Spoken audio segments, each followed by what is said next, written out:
Hey, salut, c'est Dali et tu es sur le podcast Vie Organisée.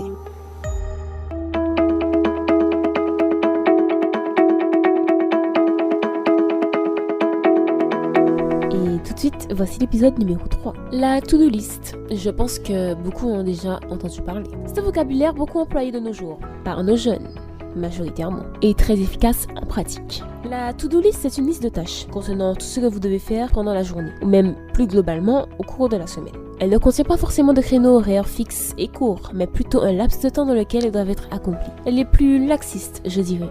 Par exemple, aujourd'hui, lundi, je dois préparer le repas, aller au coiffeur, passer récupérer les colis et finir mes devoirs.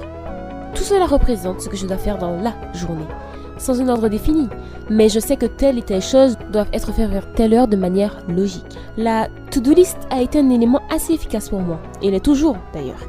J'aime bien écrire ce que je dois faire durant la journée, puis les cocher une fois réalisées. Ça me permet de voir plus clair dans mes tâches à réaliser et de ne pas trop m'éparpiller, et surtout d'être sûr de ne rien manquer. Parfois il y a tellement de choses à réaliser en une journée que si l'on ne note pas, il est rapidement facile de l'oublier et de s'en rappeler quand le temps ne s'y prête plus.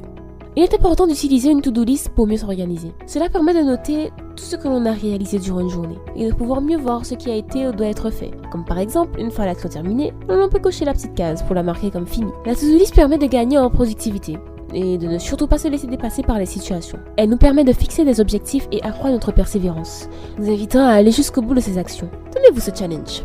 Créez votre to-do list pour bien débuter cette semaine. Fixez-vous des objectifs et ciblez les tâches que vous devez accomplir au cours des jours qui suivent. La to-do list peut s'effectuer sur une matinée, sur une après-midi ou maximum sur une journée, voire une semaine. Et vous verrez comment cela n'est que positif pour vivre une vie organisée. Et surtout, n'oubliez pas, la procrastination n'est nullement quelque chose qu'il faut pratiquer. Cela ne fera que vous pénaliser. Allez, je compte sur vous et à la prochaine pour un autre épisode de Vie organisée.